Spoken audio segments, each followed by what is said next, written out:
Well, I think we're ready to move to the next phase. So here's our teacher for today, Kohanim Shawn Appleton. Amen. Amen. You all know the protocol and the ideology and the way we begin, right? So I don't have to prompt you to. So we okay? Shabbat shalom. Shabbat shalom. My goodness gracious.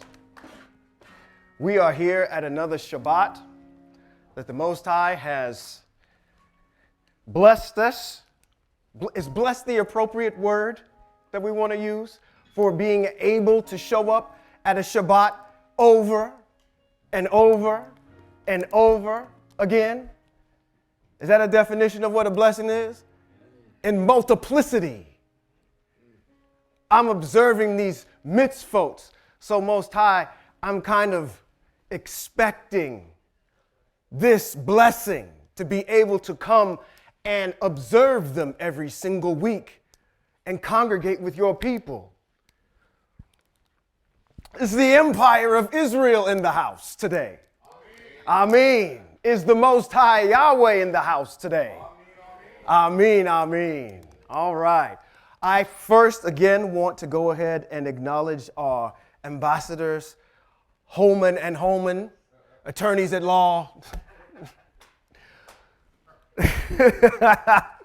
on the behalf of the Most High, going out and stating cases for the Most High and being ambassadors. Ambassador Kevin Holman and Ambassador Robert B. Holman Jr. Did you all see what another alternative form of worship looked like this a few moments ago, where the man wasn't even playing, and where what was he doing? Giving adoration out of his spirit about the Most High. It doesn't take, like I said, there's different forms of it, and we saw yet another one. So not only do we get teaching, we get this idea that we can come here to worship freely. Right? Right. Okay. Before I get started today, how do I even want to segue into this? Let's do this way. Those of you that have gray hair, raise your hand. This is a good thing. You'll want to stay for this. If you have gray hair, raise your hand. For those of you, everybody that raised their hand, stay seated. Everybody that didn't raise their hand, get up. Get up. We're going to learn a mitzvot right now. We're going to learn one right now. Devarim, chapter 19. Verses 32 through 34. I feel some vibrato getting ready to happen. Let's read it, all of those that are standing, including myself. It says, stand up in the presence of a person with gray hair. Show respect for the old. You are to fear your El. Signed, I am Yahweh. For those of you that are standing, you've got gray hair. Go ahead. We're honoring all of you. Give them a round of applause. You're around amongst people who have wisdom. We will honor them as we honor these mitzvot. Okay? You may be seated. And since we're here, already at verse 33, why don't we just go on a little bit further and see what that says too?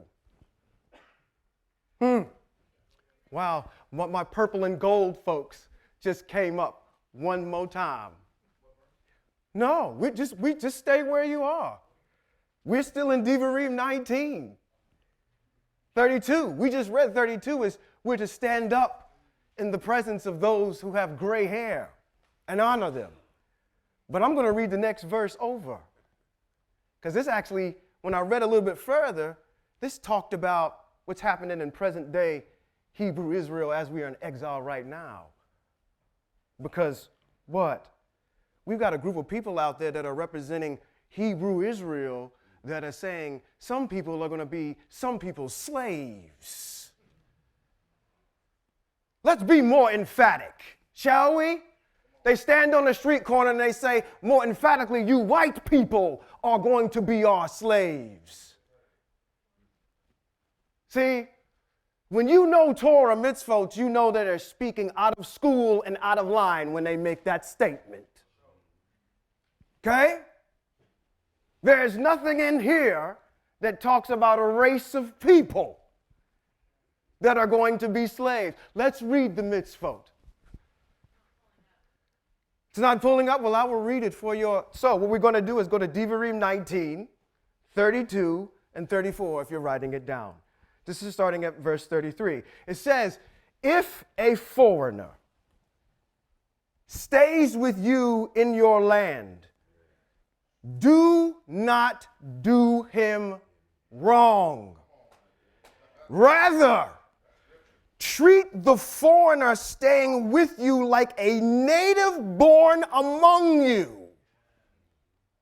You are to love him as yourself. For you were foreigners in the land of Mitzrayim, signed Yahweh, your El. Now, just so everybody's clear, okay?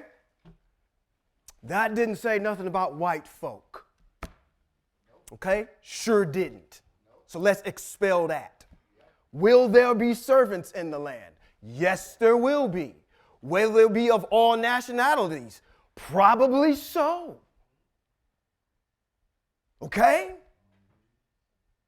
So, I just want to draw some of these things that are going certain current day issues that you may be seeing, and when you're confronted with them, you have a way to respond to them.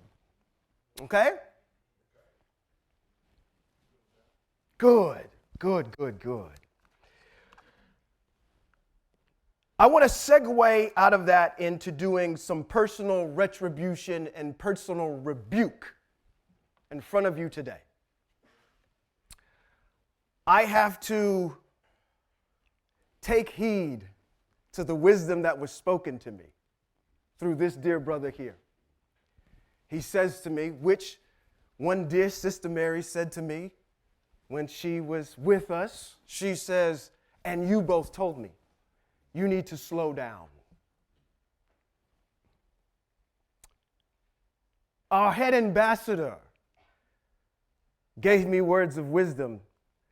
Not to say that I didn't heed to it. It just took me a while to listen to what he was saying. Do you ever spend time looking at yourself when you talk?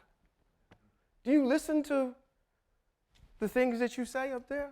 Not to say anything bad, but I said, no, I don't try to do that. I don't like listening and looking at myself. I kind of, it's me up there, whatever.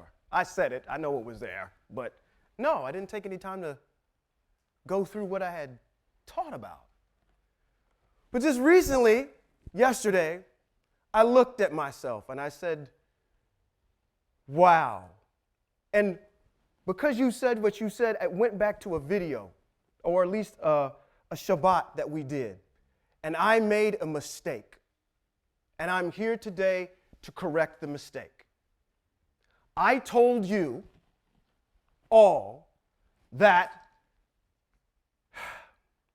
1Sh'mu'el,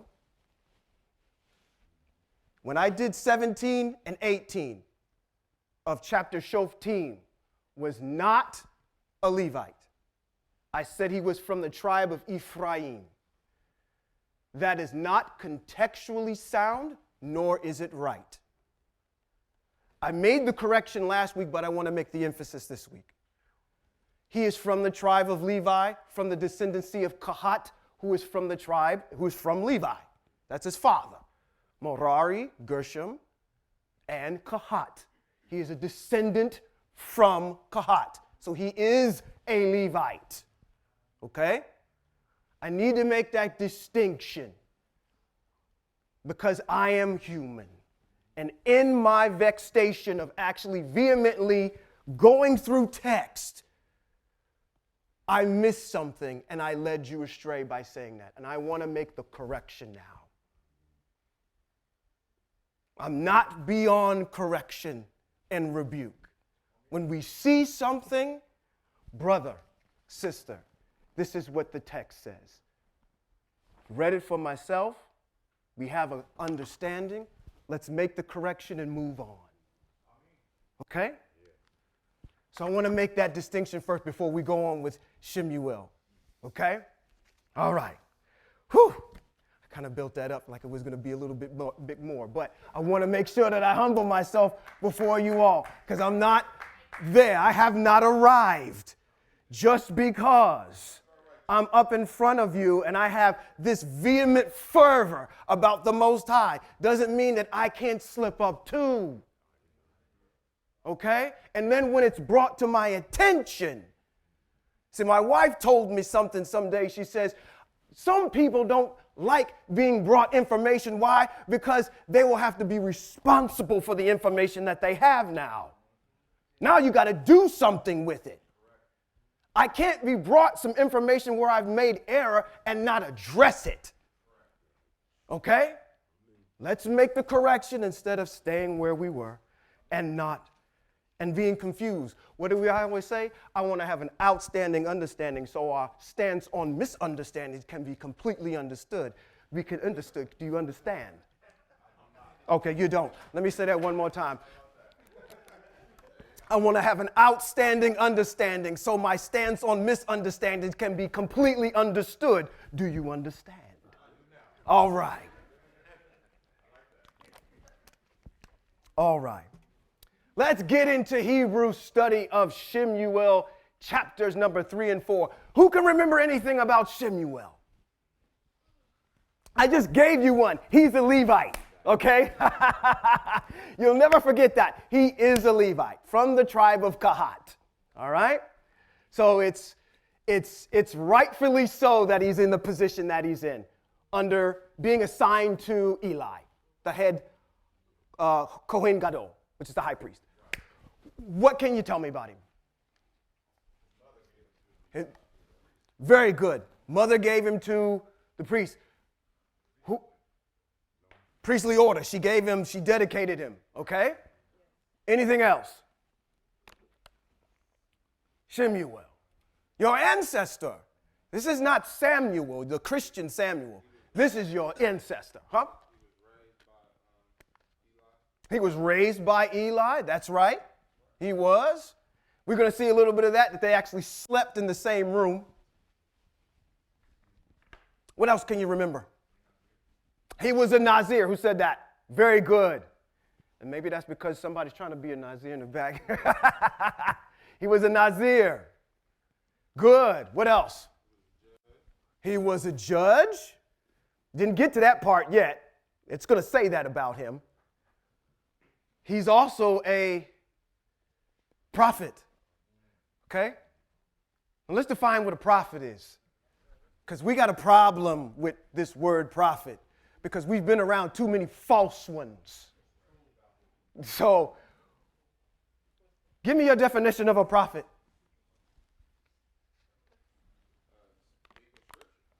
Speak in text. Exactly.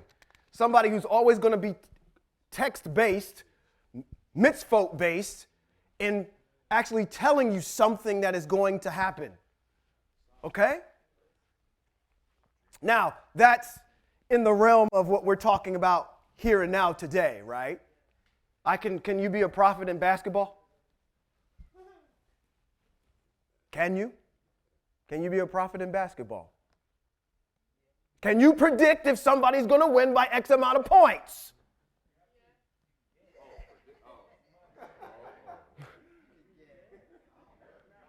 Is the word prophet just specific to, I'm going to use it, religion? even though we're not? Okay. All right. So,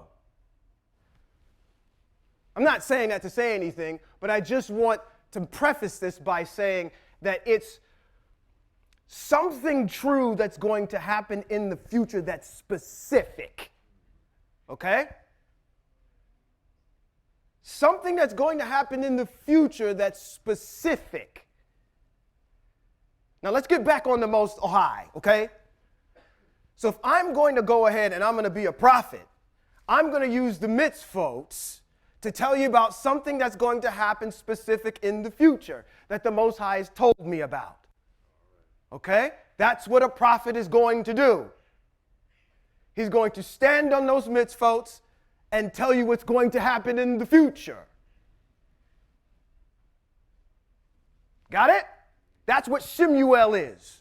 You're going to see him get explained in the vein of a prophet in these two particular chapters. All right? Let's get into this. Those were some good things to remember about 1Sh'mu'el. Also, just want to add one more in there. Yirmiyahu chapter 15, verses 1. You get 1Sh'mu'el's pedigree. He's named with Moshe. Remember that? He says, even if Moshe and 1Sh'mu'el are here in front of me. The Most High thinks a lot of 1Sh'mu'el. Okay? He's no slouch. Okay? Chapter 3, 1Sh'mu'el. Yahweh speaks to a young 1Sh'mu'el. He's going to actually hear the voice of the Most High in this particular chapter. And he responds a certain way. And then there's a bunch of,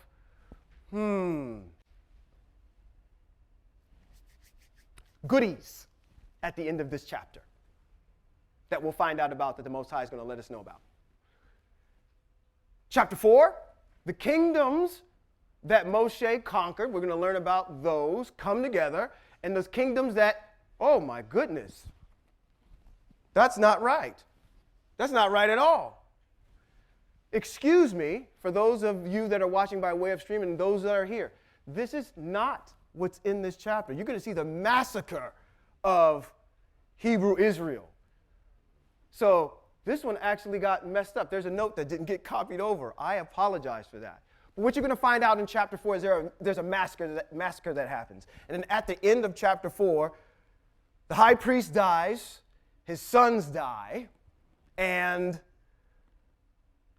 one of his descendants gets born prematurely, and what gets taken off into exile? Can you believe it? The Ark of the Covenant gets taken into exile.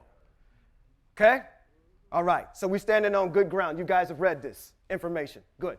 Let's get it right into it. I'm going to jump. These are the places that I'm getting ready to go today, if you guys wanted to write them down. As always, I'm going to begin the reading at the first verse, chapter 3. Here we go. Let's go through it. The child 1Sh'mu'el continued ministering to Yahweh under Eli. Now, in those days, Yahweh rarely spoke, and visions were few. Wow, that goes to tell you how Eli's administration was going. How in the world are the people supposed to hear from the Most High if the Leviim aren't teaching? And who's ahead of all this? Eli. He's the Kohen Gadol. He is not really actually asking his Leviim to do any teaching worth anything at this particular time. And in those days, the text says that the Most High rarely spoke, and we rarely saw visions during that time. So again, it tells you about his administration. It's not running a very tight ship. Once during that period, Eli had gone to bed. His eyes had begun to grow dim, so it was hard for him to see. The lamp of El had not gone out yet, and 1Sh'mu'el had laid down to sleep in the sanctuary of Yahweh, where the ark of El was. Okay, let's stop here for a moment. We're going to set up something here on how I'm going to continue to move forward with these teachings. I am simply going to go through these teachings, and I want you guys to listen for the mitzvot that pop out at you, okay, when we go through there. Did any mitzvot pop out to you? When we read 2, once during the period Eli had gone to bed, his eyes had begun to grow dim, so that it was hard for him to see. The lamp of El had not gone out yet. And Sh'mu'el had laid down to sleep in the sanctuary of Yahweh. He was in the outer, not to say in the outer court, but you have these different compartments within the tent of meeting, okay? You have the compartment actually where the showbread is, where the table is, where the menorah is, and this is the area where we're talking about, where he had gone to sleep. The light had not gone out yet. Sh'mu'el is in the same spot. We on good ground? Okay. We're in that same area. Is there a mitzvot that pops out to you? Which one is it? Somebody said yes. Thank you. Thank you. The menorah is not supposed to go out. Okay? It's in Shemot chapter 27, verse 21. Okay? It's about the menorah not going out. How you're continually supposed to keep it lit. Verse 4. Yahweh called Sh'mu'el, and he answered, "Here I am." He ran to Eli and said, "Here I am, you called me." But he said, "I didn't call you. Go back and lie down." So when he went and laid down, Yahweh called a second time, Sh'mu'el. Sh'mu'el got up, went to Eli. He said, "Here I am. I hear you calling my name. Here I am. Hear you calling my name. I will meet you there. In that special place. Here I am." Do you realize that maybe that dear brother might have been writing a song that he didn't know that he was writing? That somewhere in text that this would actually have. Listen to the words of the songwriter when he's singing that. Here I am. I hear you calling my name. Here I am. I hear you calling my name. I will meet you in the special place. Where is the special place? In the holies of holies. Here I am. I hear you calling my name. The songwriter was writing, probably didn't know about it, about Sh'mu'el, one of the elite from Most High. You don't know the power that's in these songs that we sing and the worship that comes out of here. If I got to bring it to your attention because you maybe don't get it from Kevin, you'll get it from me. Okay? So, let's go back to it. He said, "I didn't call you. Go back and lie down." So he went and lay down. Yahweh called a second time, Sh'mu'el. Sh'mu'el got up, went to Eli and said, "Here I am. You called me." He answered, "I didn't call you, my son. Lie down again." Now Sh'mu'el didn't yet know Yahweh. Okay? The word of Yahweh had not been revealed to him. Do we need to break that down? Or does everybody got that? That's just pretty simple. That's just straightforward. Okay? All right. Yahweh called Sh'mu'el a third time. He got up to Eli and said, "Here I am, you called me." So he keeps going over to Eli. It's like, "Hey, man, why do you keep calling me?" He says, "I didn't call you." He said, "Here I am, you called me." He says, at last Eli realized it was Yahweh calling the child. Where does the Most High call or talk from? From over top of the what? Over the Ark of the Covenant. In the mercy seat. He's calling him from the next room. Okay? That is what Yahweh is doing. And he's finally, the young boy is now hearing the voice of the Most High. Eli should have known that that was going to be his successor right there. Because there was a prophecy about it at the end of chapter 2 that we talked about. Okay? This is an indication that he should have had some kind of inclination that he's got a successor coming because the boy is now hearing the voice of the Most High now. Awesome. So he says in verse 9, he says, so Eli said to Sh'mu'el, this is why we stand up in front of the elders, because you get wise counsel. He counsels him by saying this. He says, go and lie down. If you are called again, say, speak, Yahweh, your servant is listening. Sh'mu'el went and lay down in his place. In this day and age, Hebrews in exile, how do you hear the voice of the Most High? Oh my goodness. That resounding you. You what? Study this word. You go ahead and you acquiesce to this lifestyle that's in here, folks. You don't know what I'm like if you don't spend any time with me. When a situation comes up, here's an easy one. When a situation comes up, hey, come on over. We're having a lunch at noon, and I'm going to give you the address. Oh, okay, cool. I put in the address. I drive over to where the lunch date is going to be, and it happens to be a Red Lobster. All right. So already your mitzvot start kicking in.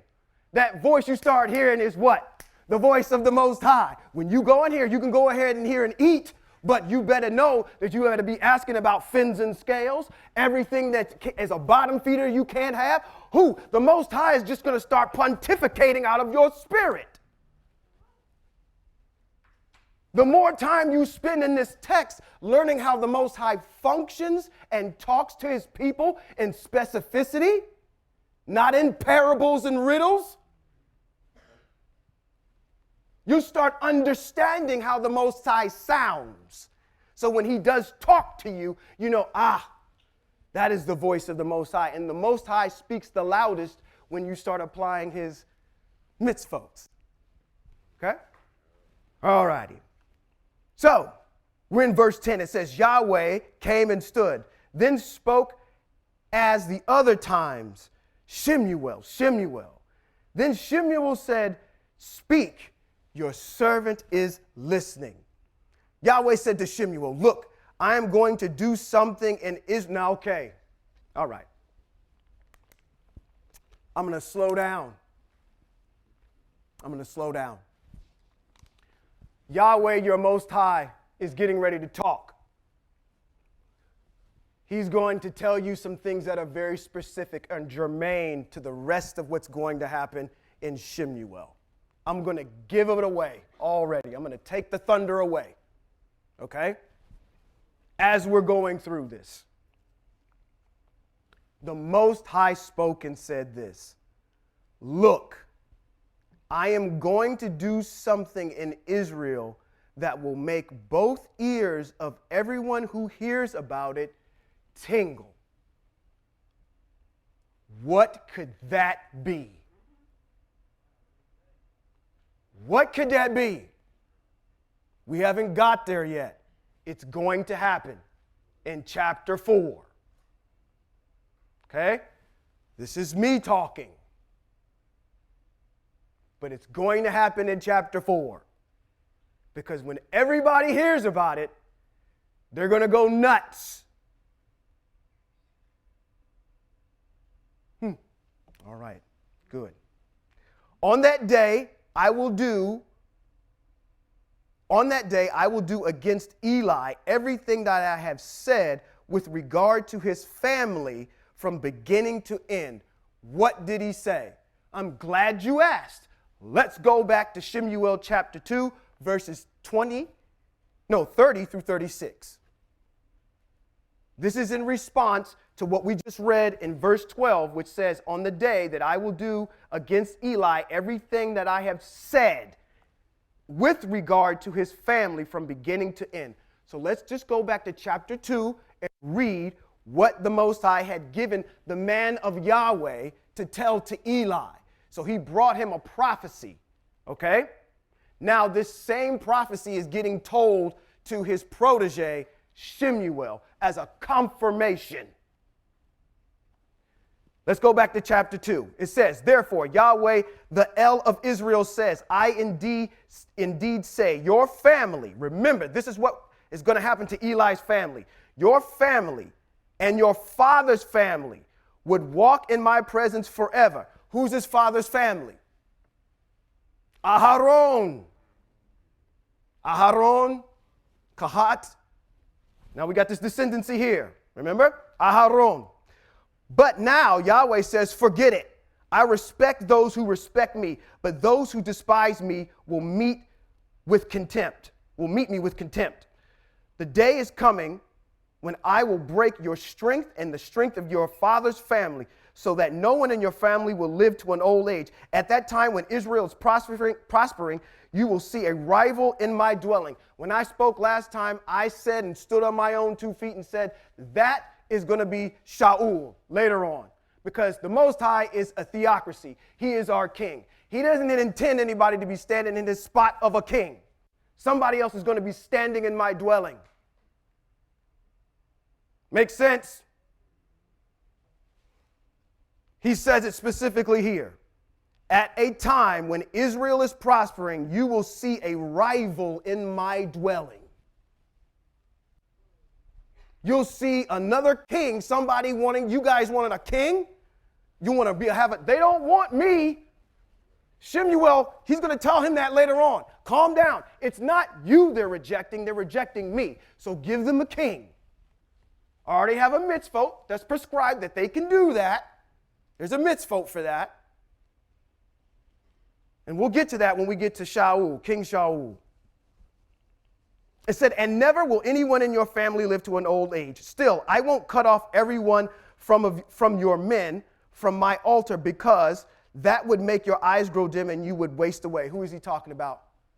1Sh'mu'el, his protege. Nevertheless, all of the descendants will die. All of your descendants will die young. Remember that. All of your descendants will die young. Let's see if that prophecy comes true. What did I say? Something that's set in the future. A true statement that's set in the future that is specific. All of your descendants will die young. Your sign that this will occur will happen when your 2 sons, Hophni and Pinchas, Pinchas means dark-skinned, they will both die on the same day. I will rise up for myself a faithful Cohen. Who is that? 1Sh'mu'el. Because you know I got to make that distinction, because those folks that are watching by way of the stream that's still straddling the fence between 2 opinions, they'll say that that's Christ, who will do what I want and what I intend. I will make his family faithful, and he will serve in the presence of my anointed forever. Who is this anointed forever? King who? Okay, so we're going to see all those come to fruition later on. Everyone left in your family will come. See, I want you to listen to this part. Everyone left in your family will come prostrate himself before him for a silver coin or loaf of bread. So anybody left out of the descendancy, they're not going to live to an old age. Eli's family members, descendancies, are not going to live to an old age. And they're going to have to come to 1Sh'mu'el for a loaf of bread or a job as a Kohanim. All of these prophecies are going to get answered in the next couple of chapters. All right? And this was revealed to Eli in chapter 2. All right? Now let's jump back over into chapter 3 and finish this. So I'm going to go back to verse 12.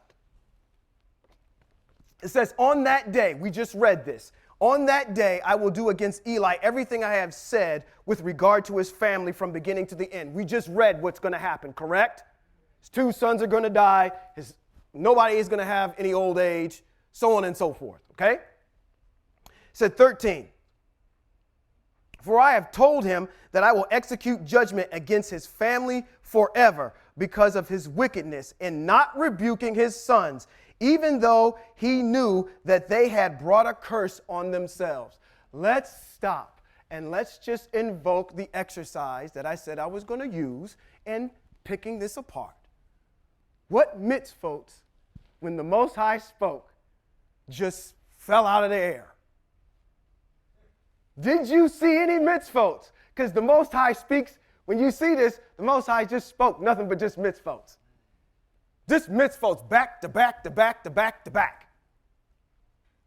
I'm going to read it one more time. This is what the Most High said. How many mitzvot can you pick out? I'll give you some of the ones that I picked out. Let's read it again. It says, look, I am going to do something. Going back to 11. Look, I'm going to do something in Israel that will make both ears of everyone who hears it about tingle. I'm going to tell you what that is later on. On that day, I will do against Eli everything that I have said with regard to his family from beginning to end. And we know what that is. For I have told him that I will execute judgment against his family forever because of his wickedness, in not rebuking his sons, even though he knew that they had brought a curse upon themselves. What mitzvot stick out to you? The Most High just gave you one, actually. Oh, wait a minute. There's one right there.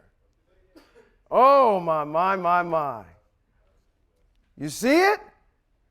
Dear sir, bing, bing, bing, bing, bing, mitzvot. You just captured. I wish I had Steve Harvey in the board. Let's see what mitzvots are on the board up here. You just gave me Vayikra 21, verse 18, about disobeying your parents. Did Eli not come to his sons in the previous chapter and say, hey, I've heard a nasty report about y'all. Y'all seem to be sleeping around here with all these women, and you've been going in there and getting the choicest meat out of there and not removing the fat before it was prescribed. You guys have been violating the mitzvot. You think that he didn't go to him several times and say, hey, listen, you guys need to tune up? All right, let's read it. It says, if a man has a stubborn, rebellious son. Oh, wait a minute. Think about these two individuals he's got as sons. They're priests, nonetheless. If a man has a stubborn son, rebellious, who will not obey his father or mother, and even after they discipline him, he still refuses to pay attention to him, then the father and mother are to take hold of him and bring him out to the leaders of the town at the gate of that place, and say to the leaders of his town, this son of ours is stubborn and rebellious. He doesn't pay attention to us, lives wildly, and gets drunk. Then the men of the town are to take a stone. Oh, here we go again. What are we supposed to do? Okay. All right. We're going to come on, get your mitt, get your baseball. We got to make sure we get our arms warmed up for this one. We got the, bow. That's what we're talking about. And this is a community that's doing this. This is from, okay, come on, little Rashawn, bring your little stone up. Oh, baby, here you go. Poop in the head. The community has to do it. Okay? Now, I would think by the time that a couple of guys cracked him across his head real good, because Hebrew Israel, what did we read about the Benjaminites? That they had laser target sight when they threw stuff. What did the text say? That they couldn't miss a hair. So you're talking about folks that don't miss. So it's going to be something that's going to be really quick. It's not going to be like, okay, it's a line around the corner. You may not even get a chance by the time. But I just want you to know that Israel is cold with their weapons. Okay? All right. What other ones did you see in this piece? Did you see any other mitzvot? Yahweh makes a vow. Okay. I didn't have that one, but that's good. Then that means if he makes a vow, then he has to what? Have to fulfill it? Both of you have to fulfill it. What other one?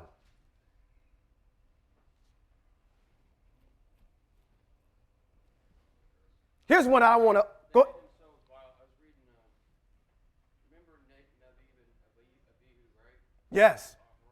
Mm-hmm. It's interesting because Moshe tells him afterwards, tells Aharon that basically, you're not to get basically drunk in the house of Yah. Right. And he says you're to make a distinction between the holy and profane, the unclean and clean, and to teach the sons of Israel all the statutes which Yahweh has spoken. Well, obviously they were unclean. That's right. Vile. So they, as you said earlier, they did not teach Eli. It falls on him. Exactly. Teach them anything. So they were in direct violation of Torah because they were to be the teachers of Israel. Right, and they're violating it. Very good. Very good. Here's another one I want to add to the pot. Vayikra 19, about judging justly. Do not be unjust in judging. Show neither partiality to the poor nor the difference in the mighty. Just because they were high priests don't give you a pass. Okay? But it says, but justice judge with your neighbor. But with justice judge your neighbor. Okay? So we're applying that one too. So there's 4 of them right there. Any other ones? I'm going to tell you the ones that they're breaking. The ones about this one, about how a priest is supposed to act with women. Okay? They're over there having coitus with these women that are supposed to be the receptionists. That's what I like to think of these folks are. When these women are there, you've got all the children of Israel coming in there with their issues. Okay, where am I supposed to go? Oh, okay, so they're helping kind of herd the people where they need to be. Okay? And they're having coitus or intercourse with these particular women that are actually helping. Do you realize that in Hebrew Israel, the purpose of coitus or intercourse is for marriage. It's to procreate. All right? It's not for you to go out and have a happy, good, feel-good time when you feel like it. Okay? So that's what that's about. So it says in Vayikra 21, he is to marry a virgin. He may not marry a widow, divorcee, profane woman, or prostitute. He must marry a virgin from amongst his own people and not disqualify his descendants among the people, because I am El, who makes him, word is holy here, but it's set apart. Are they in violation of that? Okay. Because you don't know if these women are, here's another one. Let's apply adultery. Because you don't know if these women are married or not. They may be in violation of this one, which says, if a man commits adultery with a woman, excuse me, Vayikra 20, let's go back. Vayikra 20 and 10. That's where this is coming from. If a man commits adultery with another man's wife, that is, with a wife of a fellow countryman, both the adulterer and the adulteress must be put to death. Okay? We don't know the caliber of who these women are. We're hearing out that there's just bad reports that's coming in about you doing all these rebate-minded things.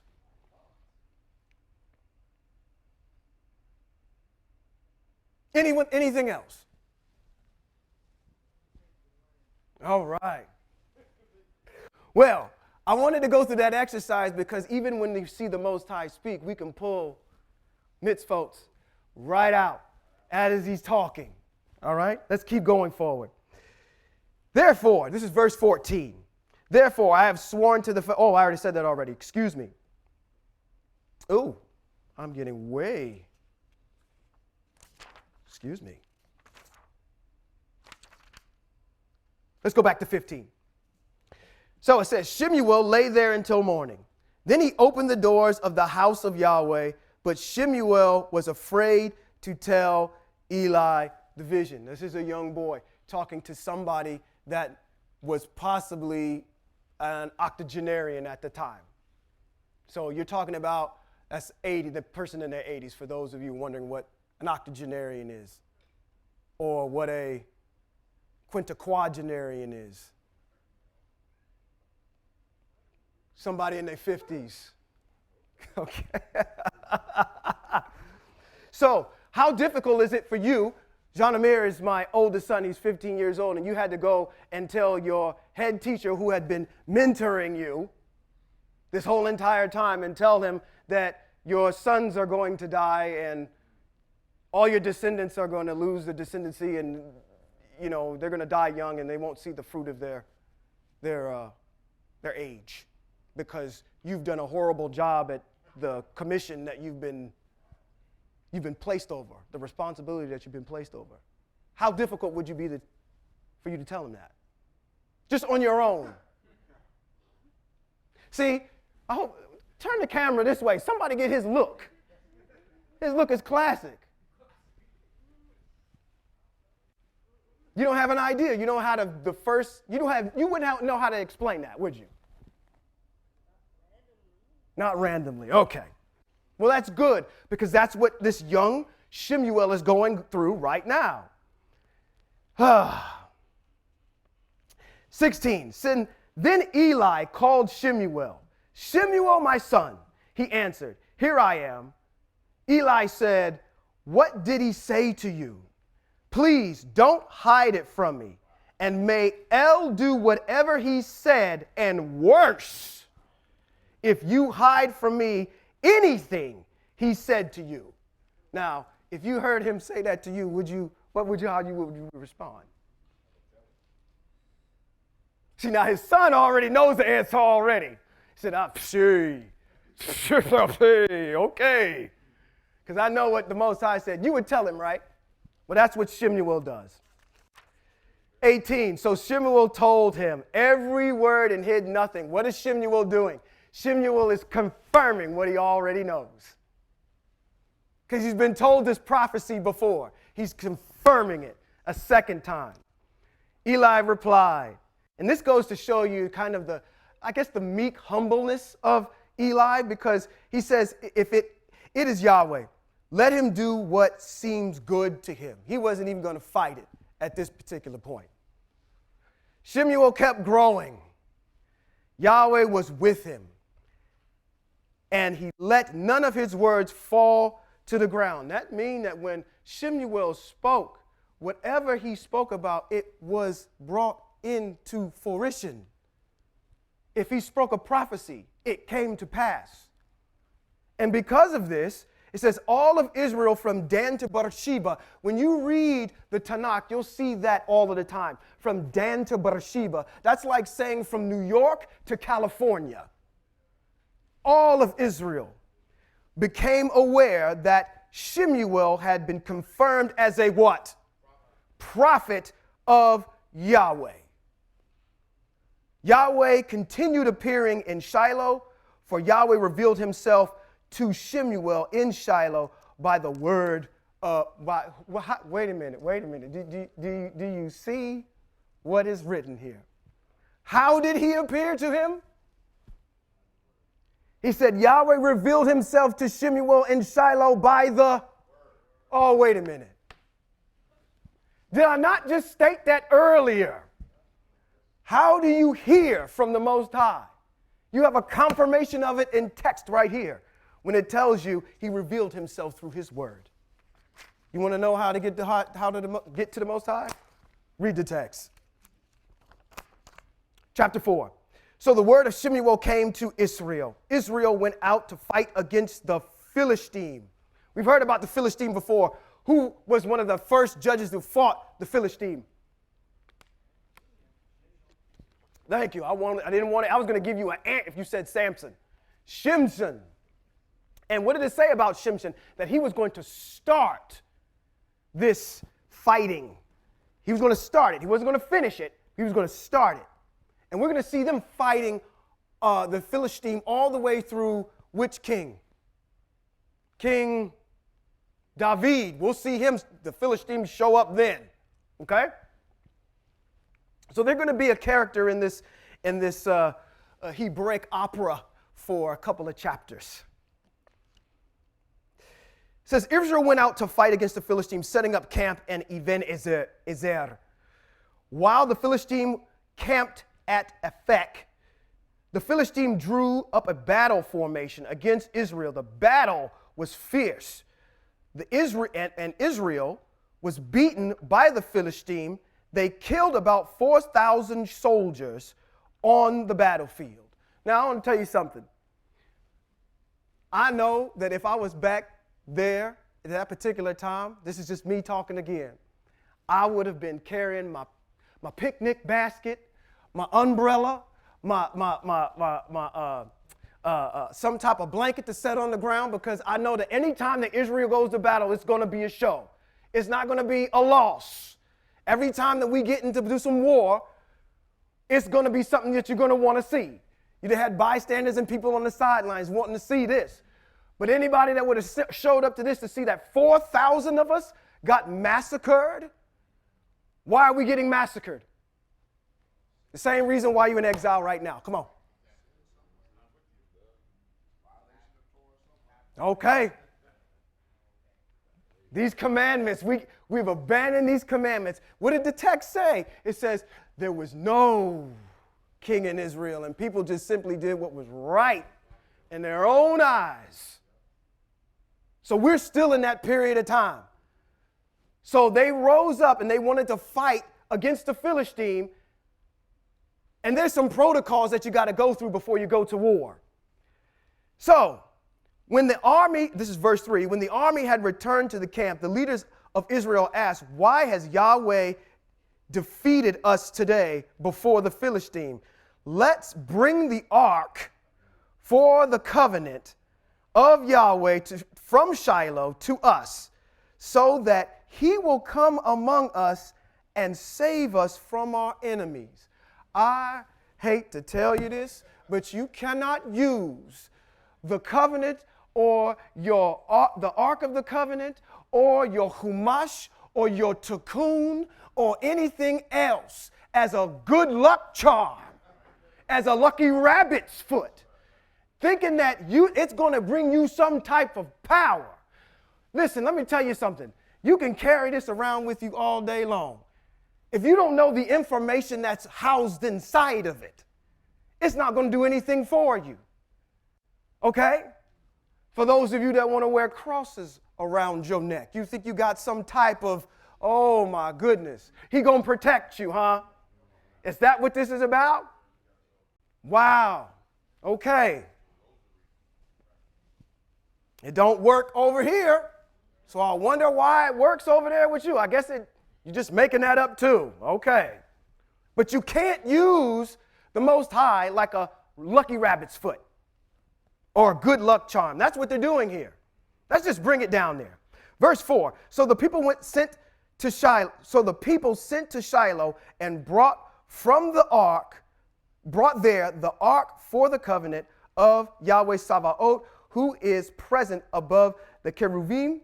The two sons, Eli, Hophni, the two sons of Eli, Hophni and Pinchas, were there with the ark for the covenant of El. Now, who gave them the permission to take the ark from Shiloh down to where they were? Okay, so that had to get cleared by probably none other than the Kohen Gadol. Listen, you guys, let's start thinking here. These mitzvos need to start popping out at you one by one. And I'm just going to start rattling them off. I'm not even going to open my eyes. I'm just going to start just going right now.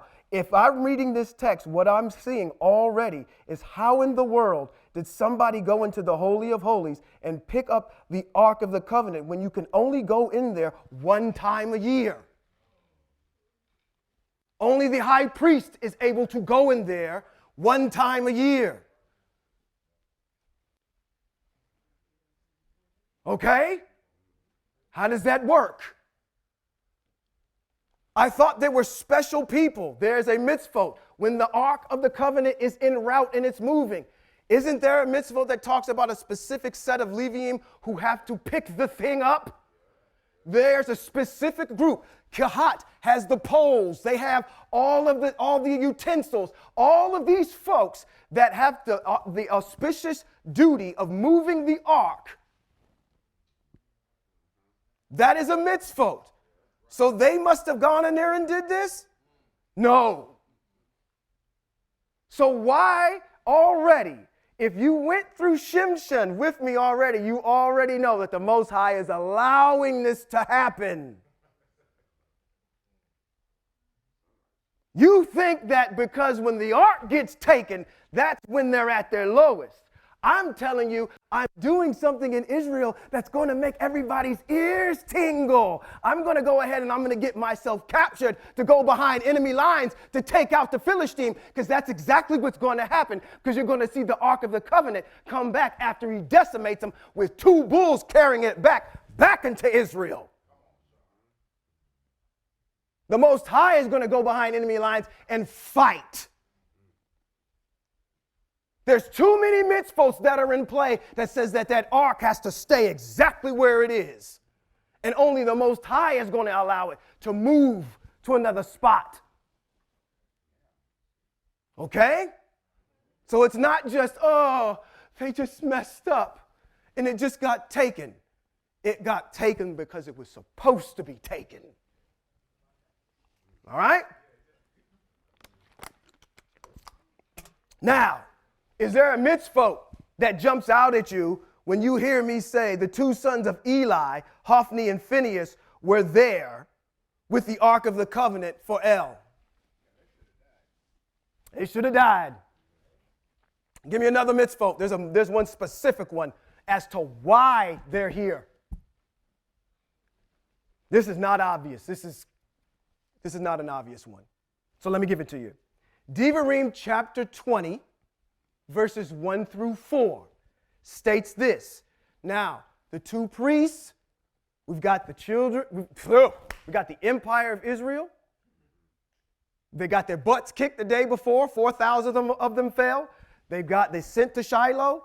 The ark is now here, and the 2 priests are there now for a reason. We're going to find out. Devarim chapter 20, verses 1 through 4, it reads, when you go out to fight, is that what they're getting ready to do? Your enemies, and you see horses, chariots, and a force larger than yours, you are not to be afraid, because Yahweh your El, who brought you up from the land of Mitzrayim, is with you. When you are about to go into battle, the Kohanim is to come forward and address the people. Every time that Hebrew Israel goes out to fight, our priests are supposed to address us. Per this mitzvah. That's if it's something that the Most High said go do.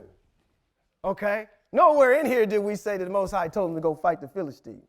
Nor did he say, okay, well, this is what the plan is going to be. But since you're going to take me down there, this is what I'm going to do. Okay? So this is what they probably would have invoked by saying, we need Hophni and Phinehas to be here so we can go ahead and be prosperous in battle. Little did they know it had nothing to do with anything, because the Most High said had other plans. Let's read about it. It says in 5, it says the Ark of the Covenant of Yahweh entered the camp. All of Israel gave a mighty shout that resounded through the land. Whew! Echoed through the land. On hearing the shout, the Philistine asked, what does this great shout in the Hebrews' camp mean? Whose camp? He didn't say Israel's camp, the Hebrews' camp. They realized that the ark of Yahweh had arrived in the camp, and the Philistines became afraid. They said, El has entered the camp.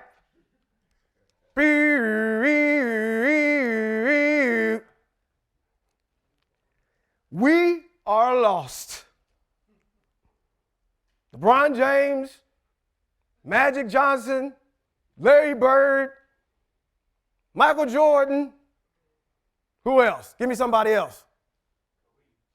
Kobe, Shaq, Wilt Chamberlain, Pistol Pete, Shawn Appleton, all just walked on the basketball court.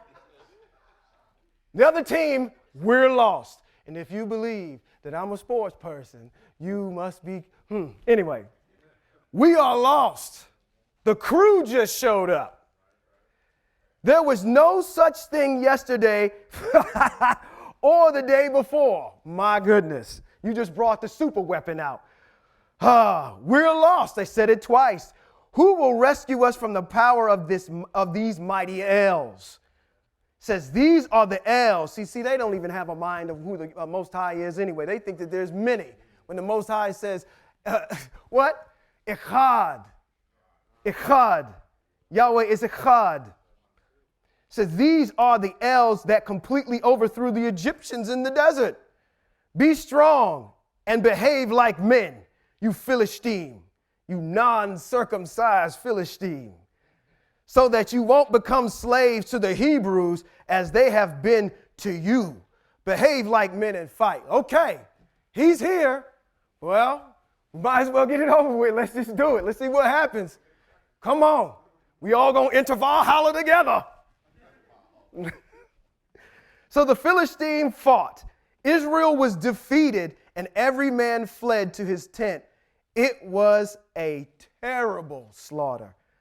30,000 of Israel's foot soldiers fell. That says foot soldiers, y'all. That's not those that showed up on the sidelines to see if that was going. That was not for everybody that was trying to help that was back at the camp, okay?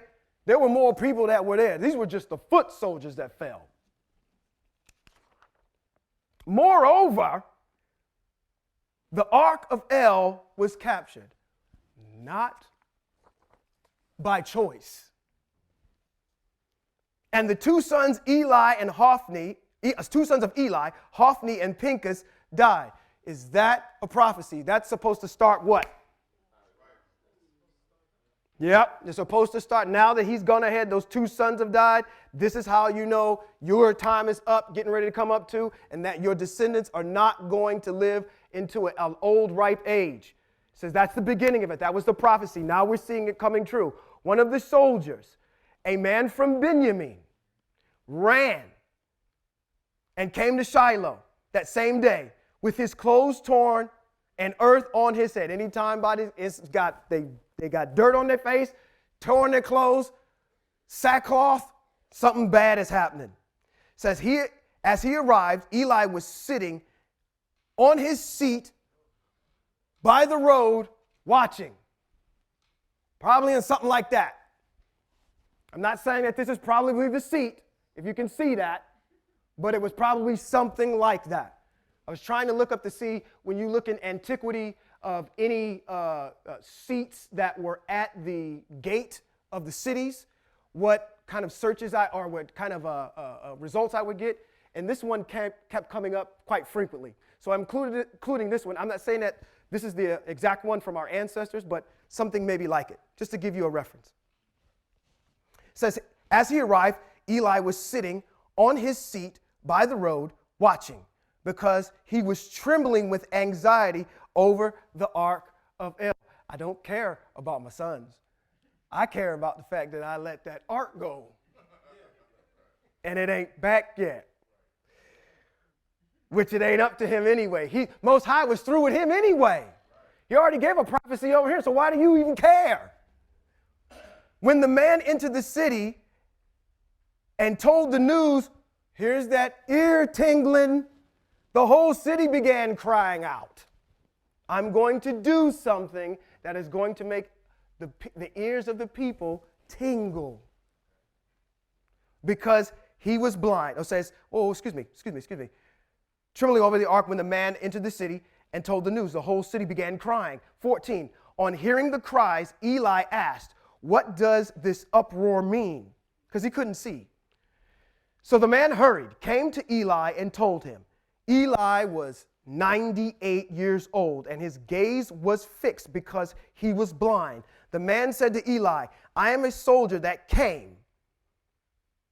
I escaped today from the battlefield. He asked, how did things go, my son? The one who had come with the news answered, Israel fled before the Philistine, and there was a terrible slaughter among the people. Your two sons, Hophni and Pinchas, also are dead, and the Ark of El was captured. As soon as he had mentioned what had happened to the Ark of El, Eli fell backwards off his seat next to the gate, broke his neck, and died. He was an old man and heavy. He had judged Israel for 40 years. You know what? I'm not trying to make light of this, but I could see him. I know you're going to resonate with this because you know about Sanford and Son, right? You know about Sanford and Son. How many of y'all know about Sanford and Son? I know y'all know about Sanford and Son. He probably heard, oh, they done took the Ark of the Covenant. Evelyn, this is the big one. This is the big one. Whoa, whoa, boom. Broke his neck, fell backwards. Starting that anxiety, heart attack, getting ready to go and couldn't, oh, boom. That's what happened to the end of Eli. So who do we have left? Established. Sh'mu'el. Sh'mu'el the righteous. The Most High is doing what? Which he's done in FTF quite a few times. Cleaning house.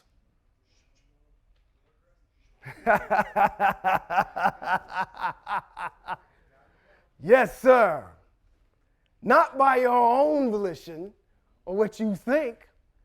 I will do it in my own time, with my own circumstance. And maybe sometimes you might think it's you, but it's not. It's me. 19. His daughter-in-law. Let's hear about the descendants because they're not supposed to live to a very old age now. His daughter-in-law, Pinchas's wife. Wait a minute. So Pinchas has a wife and he's fooling around with these women at the front gate too? So wait a minute. This woman is kind of disgraced, isn't she? She got the whole entire camp saying, yo, man, is nasty. She's got an issue already. Pinchas' wife was pregnant and near delivery time when she heard the news that the Ark of El had been captured and her father-in-law and her husband were dead. She went into abnormal labor, bent over and gave birth. Now, I don't know where I'm going to interject this. Think about this woman's mind state right now on what just happened. She finds out, husband, priest, father-in-law, high priest, and the ark. And she's married to a Levite. The mitzvot should be just falling out the sky on what's going through this woman's head right now. 20. As she was dying, the women standing by her said, don't be afraid, because you will give birth to a son. But she didn't answer or show any sign of recognition.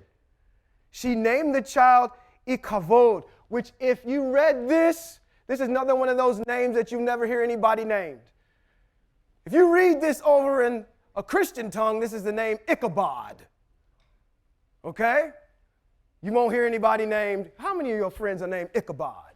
How many of them are named Jezebel? Okay? These are some names that are over there that you just don't hear. And what does Ichabod mean? Or Ikavod in the Hebrew tongue. It says the glory has departed from Israel. That's what that name means. Because the Ark of El has been captured and because of her father-in-law and husband. I'm saying the reason why she's almost doubly upset because her father-in-law and her husband now is what?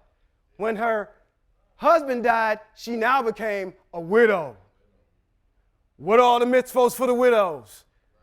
Now she's getting ready to die. She understands that her son is now an orphan. There's no glory that she's got left. Who is going to take care of this child? We have no Kohen Gadol. We have no priests.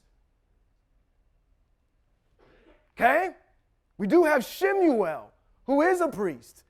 But we're talking about who's next in line here is Ichabod, whose name is now the glory has left. All right? So she's got other things that are going on in her mind. I got to believe at the same time. Now I just became a widow, about to die, and now I have an orphan son that now the community is going to have to take care of. Last verse.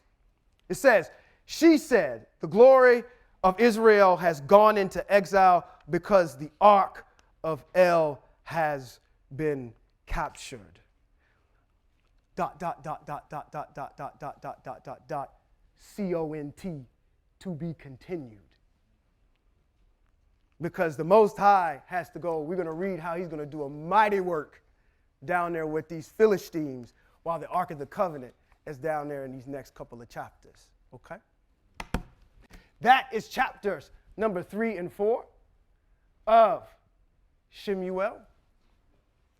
I hope that you got something from this today, a new, fresh perspective, maybe from a Hebraic perspective. I know from a Hebraic perspective that will have you look at this very differently and evaluate the information that's there, and hopefully a bunch of mitzvot have come out that you can apply and get to know the voice of the Most High. I thank the Most High for all of you that are here, and actually, I want to ask all of you to stay for a quick moment after we cut from the live stream, okay? So with that, let me bless you all. In Bamidbar, chapter 6, verse 24 through 26, it says, Yivarekaka Yahweh ve'yishmareka, Ya'er Yahweh panav eleka vihuneka, Yasa Yahweh panav eleka v'yasam leka shalom, which simply says in English, may Yahweh bless you and keep you. May Yahweh make his face to shine on you and show you his favor. May Yahweh lift up his face towards you and give you shalom.